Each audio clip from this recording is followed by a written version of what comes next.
Welcome everyone and happy Portugal Heritage Month. My name is Eduardo de Souza Lau, and on behalf of the Federation of Portuguese Canadian Business and Professionals, we would like to welcome our guest speakers and moderator to this series. Today's event sponsors and our corporate sponsors, thank you for your unwavering support. I thank the board for their input and to the curators for organizing this speaker series. I also acknowledge the founders, past presidents, and past boards for their dedication to the Federation. To the essential workers who continue to selflessly serve others, we all say thank you. Now let us begin with our moderator, Rafael Costa, Acting Director, Economic and Cultural Development at the City of Vaughan. Thanks, Eduarda, and good afternoon, everybody. I'd like to start by saying thank you, first of all, to the Federation of Portuguese Canadian Business Professionals for inviting this group of experts to come and speak to you today about adopting digital technology in your business. I'm personally thrilled to be amongst this group of experts. Just a reminder before we get into things and before I introduce them that June is Portuguese Heritage Month, and tomorrow, of course, is Portugal Day. Então, feliz dia de Portugal e das comunidades portuguesas. E vamos começar. I'd like to introduce first our panelist, Rashmi Hasham. Rashmi is the Director of Training and Certification at the Rogers Cybersecurity Catalyst at Ryerson University. Rashmi is a strong advocate for identifying and implementing unique training and employment opportunities to increase the representation of women in cybersecurity and other technology-related careers. Next, I'll throw the spotlight over to Annabella Taborda. Annabella is here in her capacity as chair of the Little Portugal BIA on Dundas Street West. But from my own personal experience, I know that she is a strong advocate for the community and has been for many years. So I'm really pleased to be working with Annabella again. Next, we have Paulo Rocha. Many of you know Paulo as a 30-plus year banker, which means, of course, he started working at the age of 2. But what some of you might not know is that he is also a respected IT professional. Paulo has been helping small and medium-sized businesses with IT solutions for more than 18 years. And most recently, he has launched Ezo Networks, a full-service IT solutions company. And finally, last but not least, we have Antonio Silva. Antonio studied physics at the Universidade Nova de Lisboa, and he earned his MBA at the University of California, Berkeley. He has spent the last 6 years dedicating his time to helping small and medium businesses through partnerships. He spent 5 years at Square in San Francisco, and he's been with us here in Toronto for a little less than a year working at Shopify. As such, he is a newcomer to Canada, and he has been here for a little less than 1 year. So with that, I'd like to move into asking our panelists some questions. To begin, it's clear to us that COVID-19 has demonstrated that digital adoption it's no longer a nice to have. It's something that all businesses need to be on and need to be working with. But of course, one of the big challenges to get business owners digital and to get them adopting digital technology is their own skill set. Some business owners, of course, are a little older, like myself, or maybe don't have the training necessary or the skills necessary to adopt online technology. With that, I'd like to ask, maybe we can start with Rashmi. What her organization is doing to help business owners get the skills they need to become digital. Rashmi, can we ask you to start with that? Absolutely. Thank you, Raphael. For what we're doing at the Catalyst is actually more around how we keep the organizations safe in their digital environment and providing training currently in cybersecurity for individuals who are looking to make that career change and wanting to be part of our public defense, defending our digital domain for communities, for our hospitals, for our governments, and for organizations, specifically small to medium businesses. And that's where we seem to see a lot of the threat landscape for cybersecurity breaches is coming through with as businesses are shifting to that digital domain. They seem to be a prime target, unfortunately, sometimes an easy target as they enter into that domain. So one of the things that we're doing is definitely our students who are actually mid-career changers are working with small to medium businesses and trying to identify that threat landscape. So it would be great if there is a business owner who's currently moving themselves into that digital platform, is not sure currently as to how is my data secure? Have I secured the different aspects of my customers' data. I would invite them to contact us and to be able to collaborate with one of our students in doing a threat landscape and really getting to see how we can help educate the business owners, as well as how do we start to create a plan for them around the technologies and solutions that they would need. Great, thank you. I think that's a really it's really important. I mean, in terms of creating that plan and really understanding that threat landscape, I think that's definitely something for people to take away. Antonio, since you have quite a bit of experience in the tech sphere, what has your experience been with this in terms of making sure that business owners have the right skills, and if they don't, finding the resources to use digital tools? Yeah, there's a couple of things, right? So Shopify, as some of you might know, has been in the small and business industry for a few years now, about 15 years, that have been really focusing on making the tools for you to run primarily an online business. Since then, a lot of other tools today exist that expand before the online, but Shopify is primarily known for that core piece of technology. And we try to make that entry into the online world extremely, extremely simple. So in a way, in a weird way, given all of this work today, Shopify is almost made for the current world that we live in today. Is if we want to build an online business as a small business owner, what are the easy solutions that I can do? Now, when I say easy, it's never completely easy. We try to make tools as accessible as possible, but as you said, Raphael, not everyone is going to have that core set of skills. And unfortunately, because of the need that exists today in expanding your business into whatever your customer is, it's no longer a choice. So you either acquire those skills yourself to go in and take that plunge of getting on your computer, and I encourage everyone to do that, because once you start the process, you realize that there actually are way more complicated things out there. Like building a retail business in itself, payroll, paying employees, leases, inventory, which is very common for every entrepreneur. Those things are really, really hard. And many entrepreneurs have succeeded in that as well. The online world is another piece, but one should not be scared about that, because there's a lot of other very hard things that I know a lot of entrepreneurs have already succeeded in doing that. So this is an added one. I would say that also Shopify has what we call an experts marketplace, which is a way for businesses to connect with individuals that are experts in either building an online store or online marketing and other pieces of information that could help the small business to get started into the online world. Either completely outsource that development, just literally paying someone to do that work for you, or pieces of it, right? So then you identify there's certain areas that you're not as versed in, and can you find someone that is reputable, that has done that service to other small businesses, and you can do it as well as your own. Great, yeah, that's a really useful tool. And of course, Paulo, you also, I mean, that is the core of your business, right? Helping people get digital and come up to speed. What's been your experience with people's skill set coming into becoming digital? You know, as a society, I think we've been really, really good at adopting technology on a personal level, but on a business level, we've been a little bit slow to adopt all the technology that exists.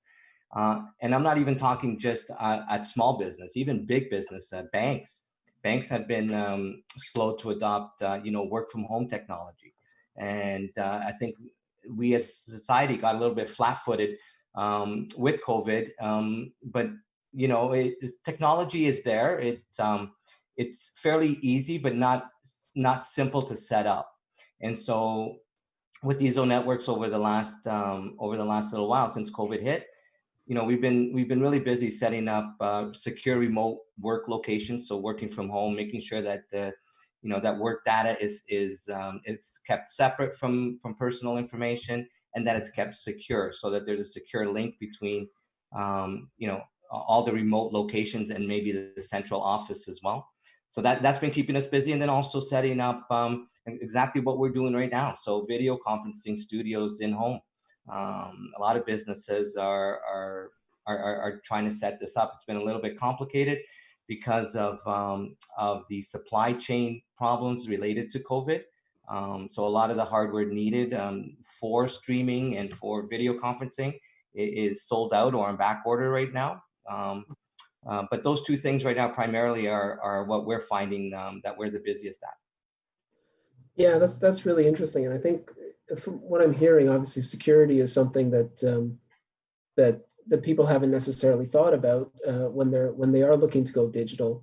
But it's really interesting to hear about the connections that matter, and obviously we're talking a little bit about digital connections in terms of infrastructure, but we're also talking about person-to-person connections, right? With certainly Rashmi talking about what her center does, and Antonio talking about the marketplace on Shopify, and Paul with the video conferencing. I think that's an interesting kind of segue into maybe what Annabella is doing with the Little Portugal BIA. And I was wondering if we could pivot a little bit just to find out what each of your organizations are doing with your specific clientele, with your constituents. Annabella, can you maybe share with us some of the things that the Little Portugal BIA is up to? Well, the main one is we're trying to keep people informed of what exactly is available to them, encourage them, actually give them a hint. We have a couple of people that work with the BIA, our coordinators, and they are available to help them. We have, as you know, through the City of Toronto, we have Digital Main Street. They actually had approached half of our membership, and the half are more at the store level, because they definitely will not go and knock on the door of a multimedia company and ask if they need help. And it was interesting to find that for various reasons, only 11% of our membership is fully committed to online sales. COVID brought a little more awareness, but there's still a tremendous amount of concern. So what we're doing really is reaching out, giving a hint to see if we can get them to take that step and not be afraid, because yes, the world has changed. And I think we will continue to need to move in that direction. Yeah, I think that's a really great point, and I think mentioning the Digital Main Street program, that's certainly a program that was Ontario-wide still is Ontario-wide, and I know that some of the offshoots of that have actually worked a little bit with Shopify. So Antonio, I was wondering if in the same vein, what Shopify specifically is rolled out new for COVID, or if there is anything new specific for COVID. Oh, there's a lot actually, because what happened when the pandemic hit and we all had to go work from home in that moment, and we were seeing and we're still seeing the effects of it, right? And that moment, it was a bit of a jolt of energy internally to folks at Shopify, because we go in and come to work for this company because we believe in small and medium businesses, and here we are with an incredible need of these businesses that are now need to become digital, need to go online. So what we ended up doing is looking at all these features that we had planned out for next year, 6 months, 2 years, 3 years, and saying like, what are the key things that we can push and try to do right now? And at that time was literally next week, next month, in 2 months. What can we do right now that could have a dramatic impact, right? So there were features that, again, these were things that were on our roadmap. Like these are obviously, we're always trying to develop these features regardless, but it made us accelerate and try to get them faster. Things like Shopify email, so connectivity with your buyers, try to send them marketing campaigns was really important. We released that. It's at no cost. I think there will be a cost at some point in the future, but we're trying to get out the door for merchants that have a list of emails of their buyers and tell them, hey, we now have a place where you can go. Our store is closed, but we have this online store that we just spin up and we could do it. And it was very useful. There were other things like gift cards, for instance. There was a campaign a while ago that tried to support businesses in basically prepaying for services in the future. We enabled that in the platform as well. Curbside pickup, huge as well, to enable that on our point of sale system as a very easy way for merchants that are closed from the public, but they can actually be in the store and open and service for curbside pickup. Those are just a few areas, and there's a few others that we're going to keep developing. And I encourage folks to actually see the website that we have on COVID, because there's going to be more and more features as we go in to try to help merchants get the tools that they need to survive in the world that it is today. Great. And Rashmi, if we could circle around with you, I mean, what specifically is your center up to support the COVID effort? Well, the first thing that we had to do was similar to what Annabella is working on, is how do you take a very high touch business model and now create it into a high tech. And so Antonio's solutions have been great. What we've done at the Catalyst is we had to do a very hard and fast pivot. A lot of our training is in person. Our program is 30%, actually, sorry, 40% live courses where people come into our center. And they were designed to be that way. So we had to learn within a week, how do we turn this into a virtual opportunity? Along with our workshops, our in-live, conferences with several hundred people at any given time. So we had to really start to rethink and reimagine our environment of how do we still service and provide the opportunities that we are committed to providing for our students, for our clientele, and for our businesses. And we've had to teach ourselves that people are ready. They want to still be engaged. Our students and our businesses are looking for that engagement. So we moved our classes to virtual online live class delivery, along with more mentorship and just additional support, virtual support provided one-on-one. We moved to virtual live town hall sessions from our virtual events, as well as online classes. And we're still continuing to look at now what is the next evolution, because it's given us an opportunity to start to think about how do we leverage different technologies, create partnerships that we can start to expand and create sustainable programming. Before we were Ontario based, now we have an opportunity to have a national conversation to really leverage those technologies and opportunities for a very different type of engagement with individuals who we never would have reached before. So it was a hard and fast pivot. It was a quick change of thinking. And now we're embracing our planning into what does that look like ongoing now. Yeah, I think that's there's certainly a lot of interesting stuff there. Paulo, you're very much on the front lines of this, and I think that unlike maybe the rest of us, you don't have the massive organization behind you. You have you and your team, but is there anything specific that you as a business owner are doing to help your clients with COVID-19? Sure, absolutely. So on two different levels, what we've decided to do is much like the banks, we've also deferred our payments up until July 1st. So no payments have been made since, I guess, mid-March for our clients. And then as of July 1st, we're adopting until the end of the year. It's pay what you can until the end of the year, and then we'll figure things out next year. And maybe, amortize or, increase their monthly fees to offset what they didn't pay in 2020. So we're taking care of our clients that way. The other thing too is we're actually launching, we're hoping to launch tomorrow, a program where we will be offering free websites. So we're going to be offering a free website once a month until the end of the year for small businesses. And I think we're going to have different criteria. So we're going to have maybe, a junior one for people under 25, maybe, who want to start their own company and things like that. So we'll be offering a complete package with website, emails. And we're also hoping, we're in discussion with a couple of bookkeepers and some printers, so we can actually give these people a complete package to start with no cost, right? Or very, very, very minimal cost.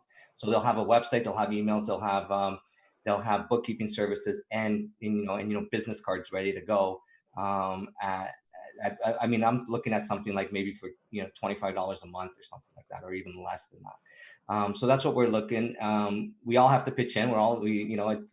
It's a term that's overused, but we really are in this together. And I like to have small businesses helping out small businesses. I think there's small businesses understand small business problems. So if you can get a small business to help out a small business, I think it's a win-win for everybody. Yeah, that's a really great point. I think that's the network and the connectivity that events like this create, I think, are hugely important for business and commercial survival. I thought we could pivot a little bit at this point, though, and really give our viewers an opportunity to maybe take some notes and understand exactly what it is they need. So if I'm a business owner and I'm not online at all and I don't know how to do it, I was wondering if maybe the four of you could spend a bit of time just compiling a list of all the things that you would need to put a business online. Maybe we can start with Antonio for that. Yeah.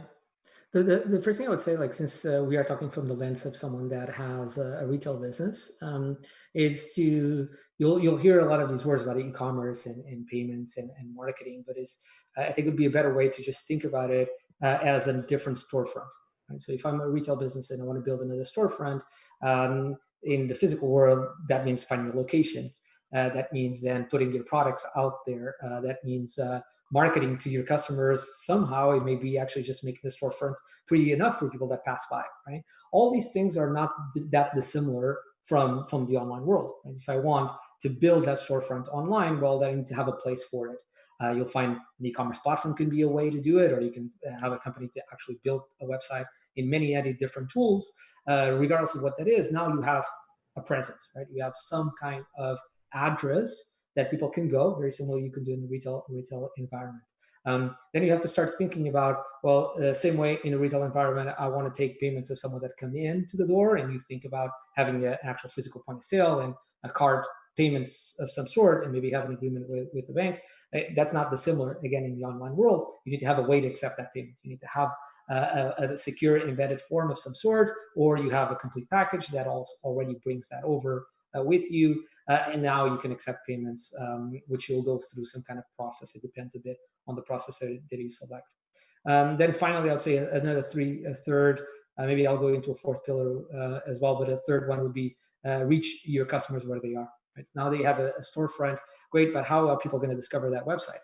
Sure, you can email your customers if you do have their email information. You can put it on your retail store if it is open and you're getting foot traffic for people to discover that storefront. But in a lot of ways, you should look at where people are passing their time. They're in Google, they're on Facebook, they're on Instagram, they're going on eBay and marketplaces. Wherever that is, your product should be there as well. Right? Your brand should be there as well. So you have to start thinking about how can I get my products there, and do I go directly to Facebook or Google and go through that onboarding process there, or do I find a way, which we have at Shopify as well, to go directly through that channel? The fourth pillar that I would call out is fulfillment. You need to get the product out to customers. Again, this feels obvious, but it's something that sometimes a lot of people overlook. That can be taxing. If you have a lot of orders, you can use your retail store as a fulfillment center yourself. So if you have a product in store and that's the product that you're selling, you don't have a lot of warehousing, this is it. Well, it makes it a little bit easier. We do have a lot of merchants that use their store as their fulfillment center, print out the labels, pack there, and send it over when the postman comes around, or go to the office like that, right? If you increase your orders, which would be a great sign, and you start having a location for fulfillment, and you even have an employee that dedicated just in doing that, then you want to start investing in some automated ways to do it, and some cost reductions that will happen at scale. A lot of these areas that I mentioned, Shopify ticks a box in a lot of them, but there's other ways for people to find out what's best suited for their business as well, because it also will depend if they're more in retail, grocers, the type exactly of business. It's natural that you're going to try to find what's more attuned to them and works well with them. I'm just jotting it down. There's a lot there. Great. Paul, can we kick it over to you just to expand that list a little bit? Is there anything that you would add to that?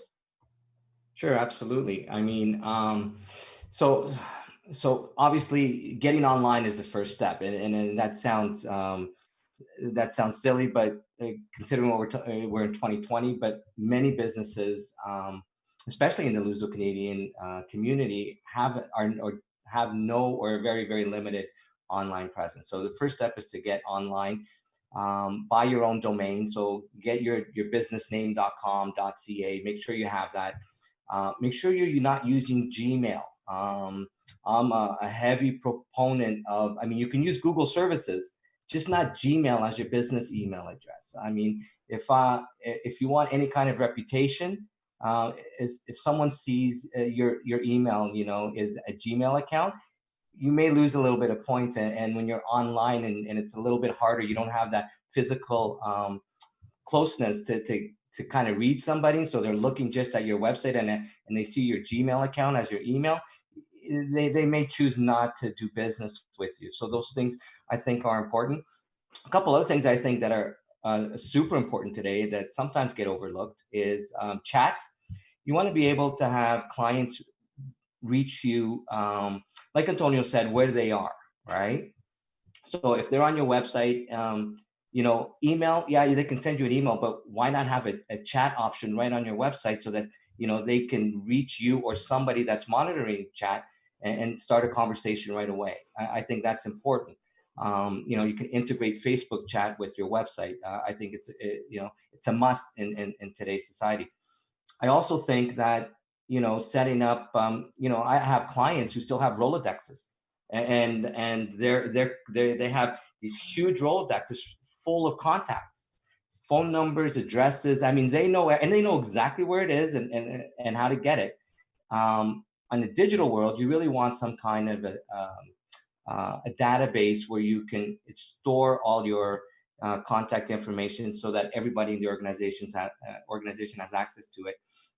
And then you can automate that as well, right? So if somebody sends you a request for a quote, you can automate it so that, the system automatically replies on your behalf, thanks them for their quote, automatically sends that to one of your sales reps, and then follow up afterwards from there. So I think, website, your own domain name with proper email, and then a contact management system or database and chat are super important.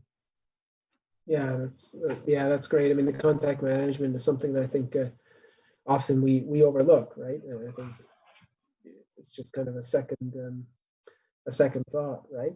Rashmi, I was wondering with some of your expertise. I mean, you must be thinking about a few different things that the businesses need to think about when they're adopting all of these measures that Antonio and Paulo have talked about.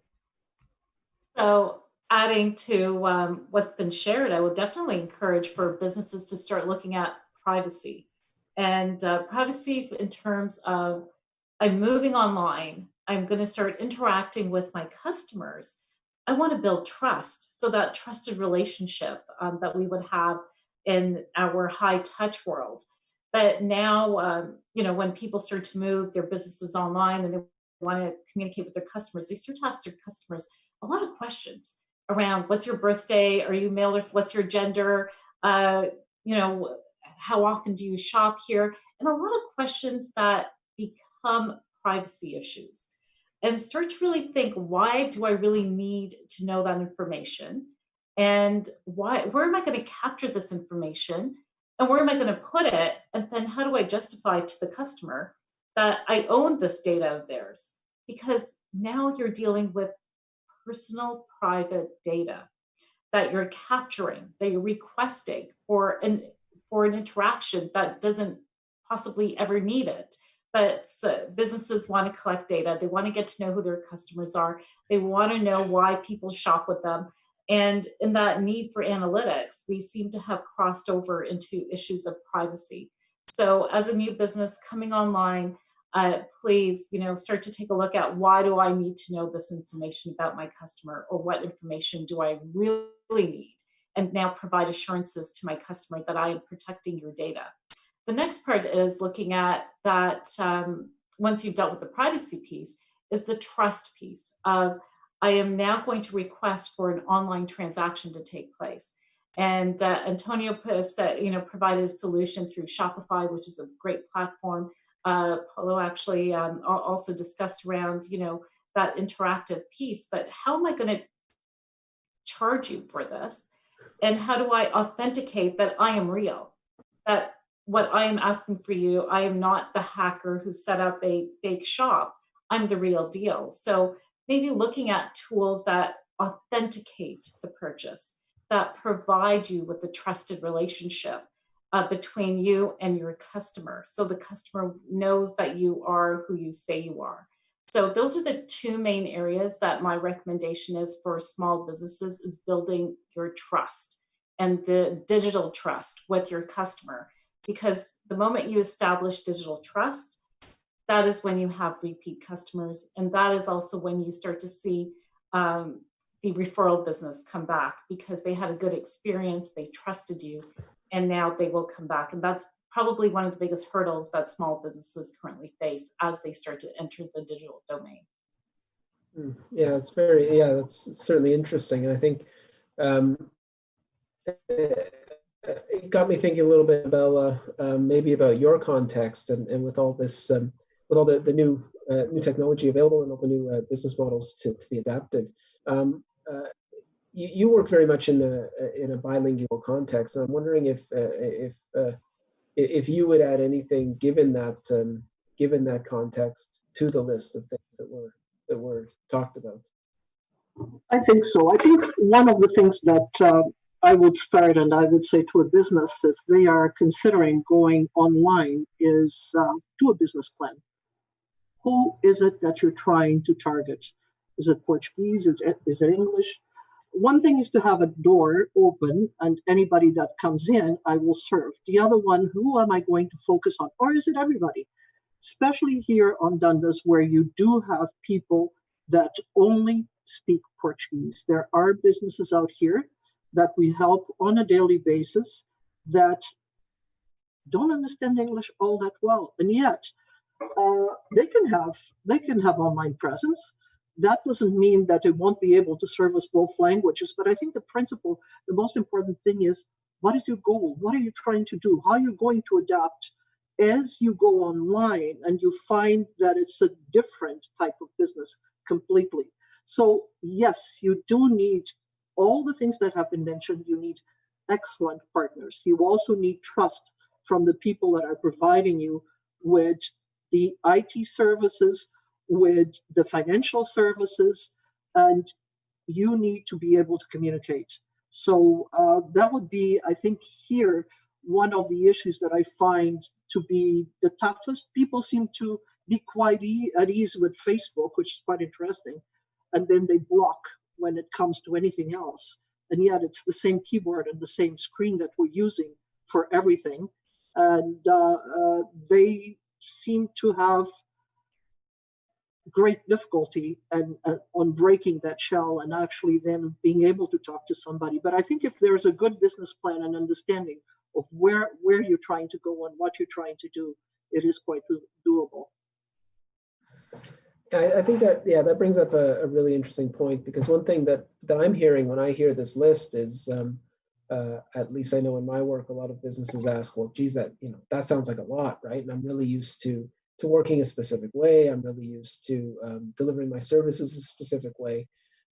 First of all, I guess it's a bit of a two-parter, and maybe I'll just open it up to the group. The first part is this going to cost a lot of money? Is this very expensive? And the second one is just maybe more of from your experience, how will this change business in the future? How will this change how we deliver services to our customers?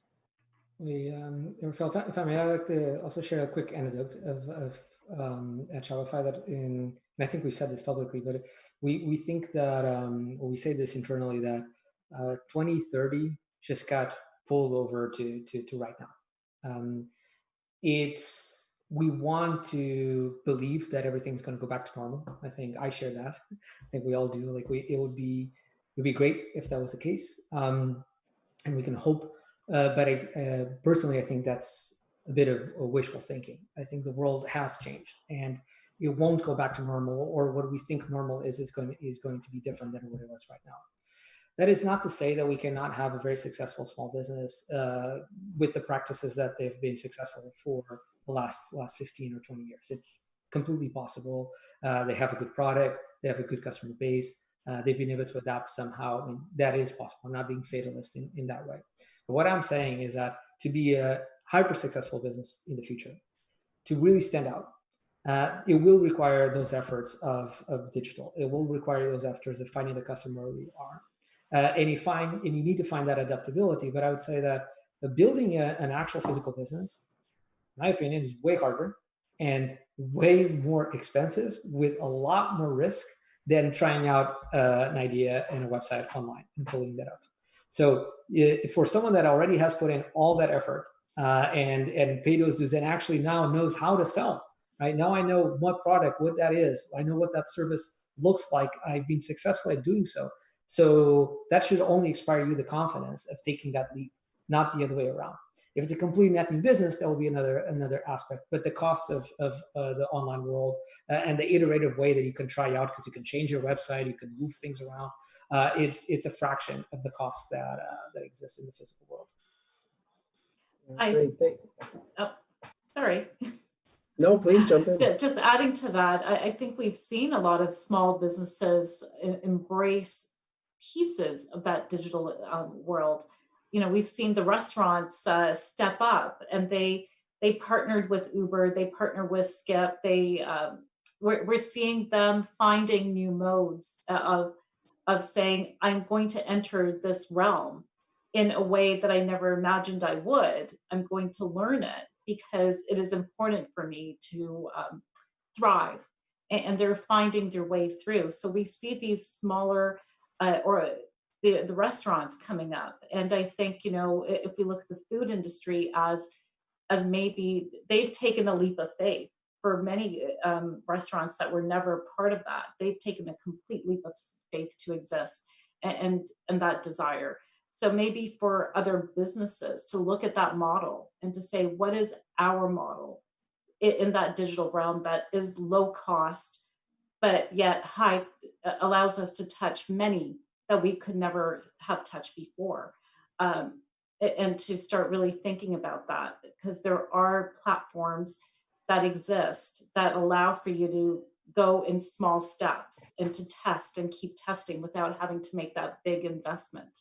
So yeah, I would definitely encourage people to start looking at what are those models that are out there right now and what platforms are inexpensive. Yeah, I think that's a really interesting point. I think that's something that it actually ties into a question coming in from one of the viewers, which is if you're looking at advertising, right? Just a really tactical kind of question. Should you be, or how do you decide whether or not, even given today's context, first of all, do you invest in social media or do you invest in print media? And if you invest in social media or print media, which platform, right? Like is Instagram the best? Is Twitter the best? Is Facebook the best? And how do you decide that? Maybe Paul, if you don't mind if I ask you to kind of kick that off a little bit. Sure. I mean, all of those are good. Which one's the best? It really depends on your target market.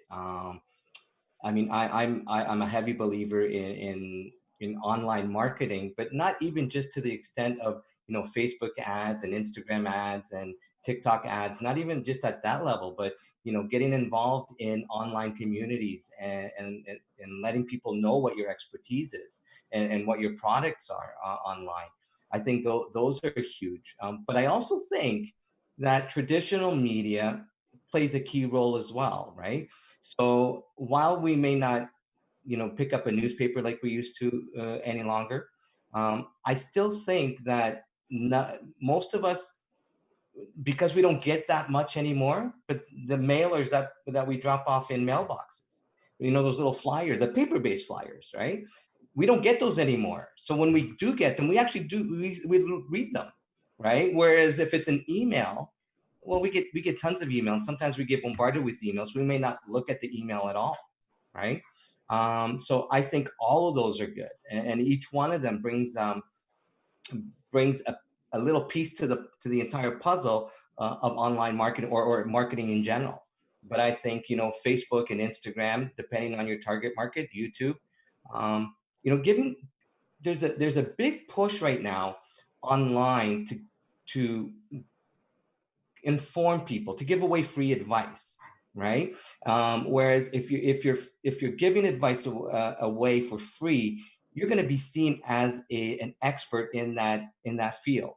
And so even though you're not charging for that advice, the reciprocal business that you get from it can be huge, right? So a mechanic showing someone how to do an oil change at home, right, is an example. I mean, you would think logically that might not be a good move, but he's seen now or he or she are seen as an expert in oil changes or whatever it might be, and there's a lot of business being generated online, not so much on the market, aside from the marketing part, just on the free information part as well.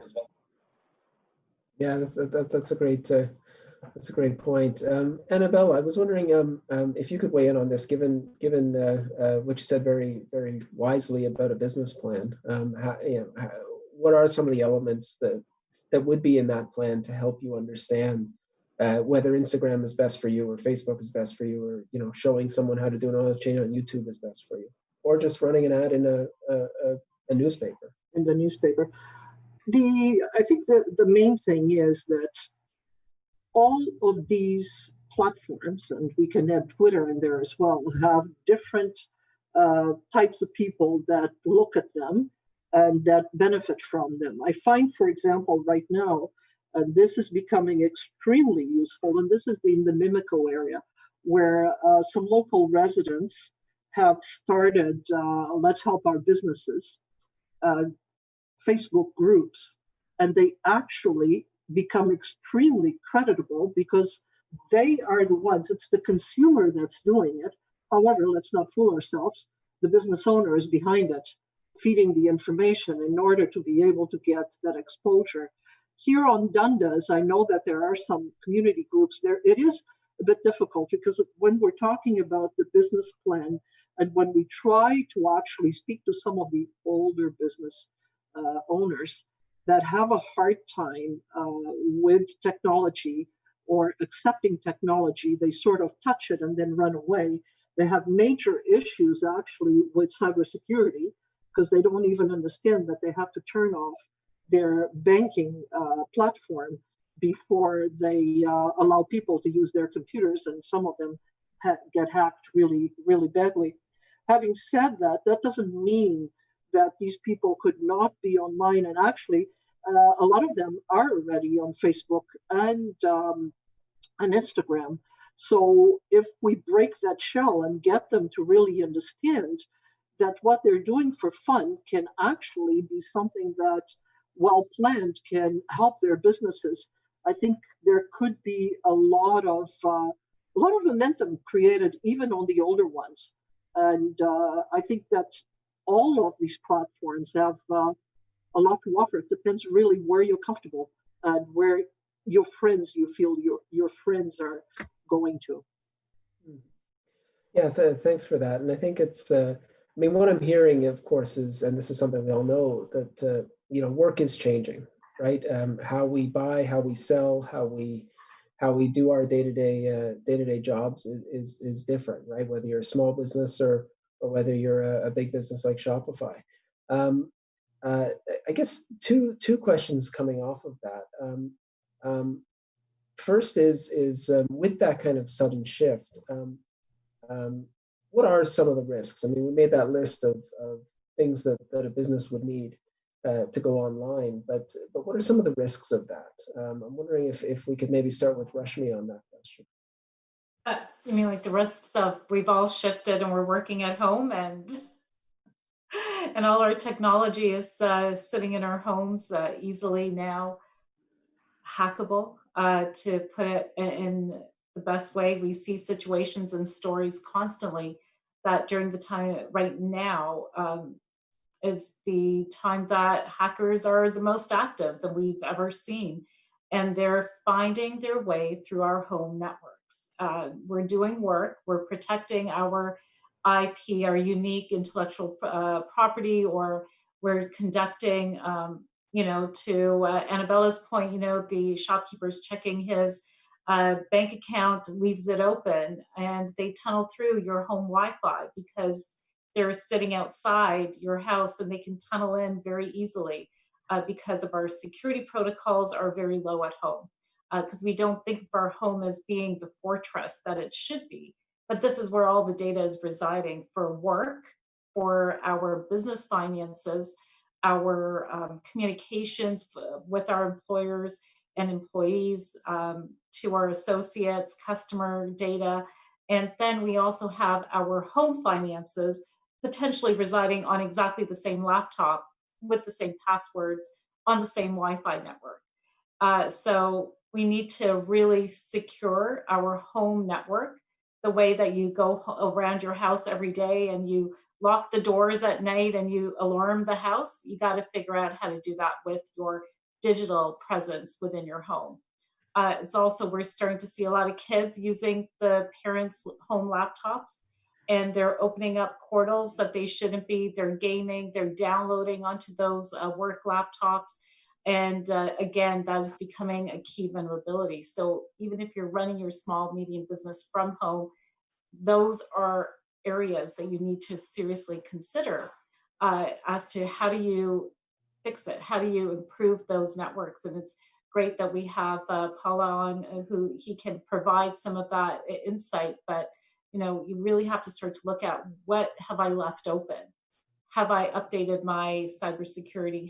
Even a simple thing, when you get a pop-up that says you need to update your laptop, because that right there is telling you that there is a known threat and a system is asking you to update itself to protect you from a known threat. So those are some of the things that you can do immediately on your own, but be aware always as to what that open door looks like, because it could be a crack.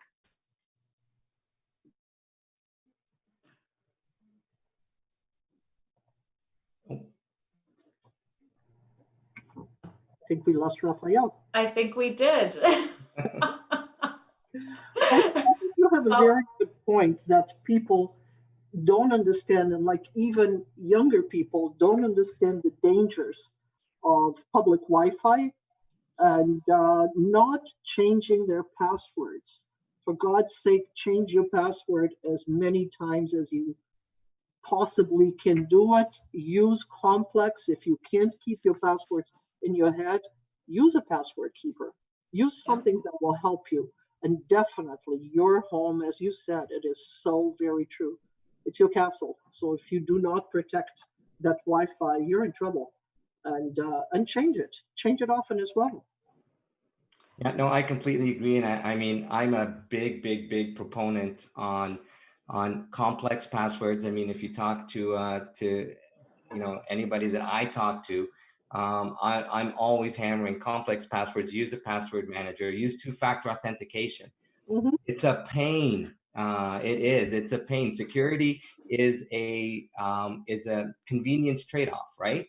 The more secure you are, the less convenient it becomes. And then there's that trade-off where if it's too secure and you're not going to use it, well, that's no good either, right? So you can get add-ons for Chrome and for Firefox that'll completely block external JavaScript code and things like that. But if it just breaks all the websites that you visit and you can't visit websites, well, then you're not going to use it. And if you're not going to use it, then you're not secure, right? So there's a trade-off there, but definitely, Rashmi nailed it when she said, updates. I mean, most hacks today are caused because one of three things, right? Which is unpatched software, so software that hasn't been updated, weak passwords or passwords that have been reused. And we were talking, I think, offline a little bit about this. And there's websites where you can go in to see if your email has been hacked before or has been involved in the security breach before. And then the third, and so you got the patching your software, you got the passwords, and then clicking on links that you shouldn't be clicking on. it's that quick. You may just click on one link and either through email or going to a website, and a funny little ad comes up or something like that, and it's that quick, and your system can be compromised. And today, I mean, I think phishing scams are up today over the last 3 months. Ransomware is up over the last 3 months. Mobile attacks are up. I mean, that's the new big thing recently is, they're finding that people are working from home, and they know that mobile phones are usually less secure than a laptop or computers. So yeah, absolutely. Those three things there, and you should be okay, but it's a trade-off. Security is a trade-off. Thanks, Paul. So I'm back, everybody. I apologize. Speaking of technology issues, I had a technology issue, but I am back now. I was wondering, this might be a good time to just kind of ask the question. I was preparing to ask this, of course, as my home network went down. But is working from home here to stay? Is this something? And if so, what do we have to do to secure ourselves to make sure that moderators' internet connections don't go down? Maybe we can just go around the circle. I don't know about your second part, but the first part, just say that at least from a Shopify perspective, so it's not a statement for the overall society, but in Shopify perspective, we've decided that we are going to be digital by default as a company. And what that means is that we're going to be, the vast majority of the employees of Shopify across the globe are going to be remote. This is my remote office. Once everything goes back to that quote unquote normal, this is still going to be my home office. So this was a very purpose decision that the company made. Will have implications for sure in many, many ways. We all have to adapt. Now we've been a few months working remotely. This is, we hope, the worst version of working remotely. We can only get better and better because we'll improve. The technology needs to improve. The internet connections that everyone has in their houses, all these other things. But one thing that has helped with this decision from an employee perspective is by deciding and stating that we are not going back to the office. If there are people that were punting that decision of getting fast internet, or punting that purchasing of that office chair, or clearing up the desk that they had, now they have to do that, right? From a Shopify perspective, it is here to stay.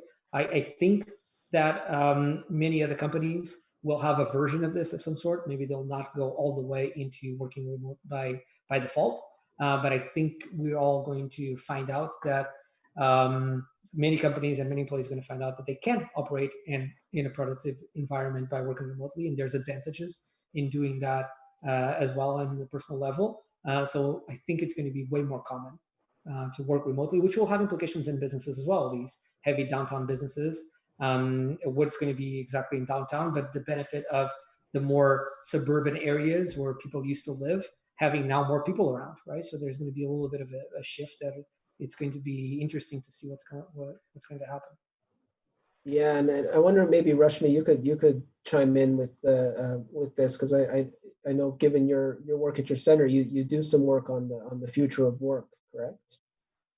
So as we're starting to prepare for fall, the university, so outside of the Catalyst, because we're all virtual, and my team is 100% virtual now. But the universities and higher education are having to make interesting decision points right now. How do you bring back thousands and thousands of people into your buildings?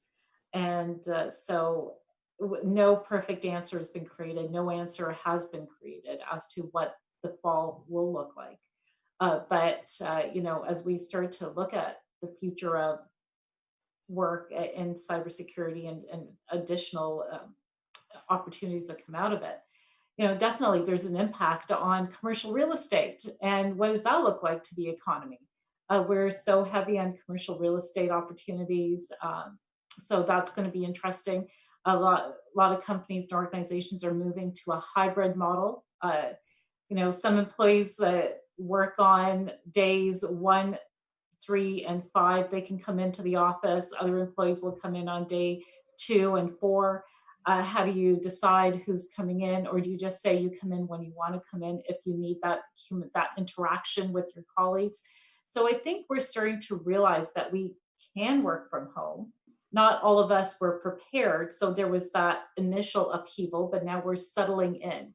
We're settling into finding out what are the gaps that we need filled from technology. So banks, for example, were not ready for their masses of thousands and thousands, hundreds of thousands of employees working and accessing their VPNs. How do you now change that and those access points and make them secure? How do you ensure that your people who are going to still be home have those technology points to, like the way Antonio was saying, do you have a home office? Do you have the right chair? Do you have the right tools? Because it's now more cost effective for me to give you those tools than to ask you to come into the office. So we're going to see a big radical shift in how we work, but as much as creating hyper communication, so we communicate a lot. We're learning to communicate more effectively all the time just to stay connected. But we are going to start to be challenged now. How do you innovate? Because we innovate collaboratively as humans. So how do you innovate when we're together? How do you innovate now when we're not together? That's going to be our next challenge, is how do we do rapid innovation continuously? Yeah, those are, thanks for that. And we've got just a little more than 2 minutes left. And maybe I'll give the last word to Paul, because he was, Paulo was nodding his head emphatically that the work would not be going back to what we expect it to be. Paul, can you maybe give the last word to you? I really don't think it will. I think Rashmi is correct. I think commercial real estate is in trouble. The banks, banks have probably wanted to go virtual for their employees for a long time, but it costs money. COVID just forced it on them, right? So now they've done it, and they have no choice. The infrastructure, they're setting their infrastructure in place. Once it's there, it doesn't make any sense to have all these people come in. I mean, there's a lot of benefits to society in general by not having people come to downtown core, right? So you're going to have people who must go down. So manufacturing, people in healthcare, people who have to go to a central location. There's going to be less cars on the road. That's a great thing, right? So the commute's going to be less. So that's a beautiful thing. I think it's also going to just expedite 5G that much more, right? I mean, 5G is going to come quicker than later. It's here, the technology's out there. I think it's going to be implemented a lot sooner than it would have been if there wasn't COVID. And finally, just to get to your second point, and sorry, Rashmi, I know you're with Rogers, but did you know that you can actually have both Rogers and Bell? And so if one goes down, the other automatically kicks in, and you'll always be connected, right? So it's the technology that we have today is beautiful, right? I mean, it allows us to be connected, stay connected. Maybe too much, but no, it's great. Thank you, and thank you, Paul. I think that's a great way to wrap up. I want to just wrap up quickly by thanking the Federation, thanking our panelists, reminding the viewers that the Federation's next and final panel will focus on mental health and wellness, and it will be taking place on June 23rd at 5 p.m. Please mark your calendars. For more information, visit fpcbp.com. Once again, thank you to our sponsors, MDC Media, Ezo Networks, and Camões TV. With that, thank you very much. Feliz Dia de Portugal e obrigado a tudo.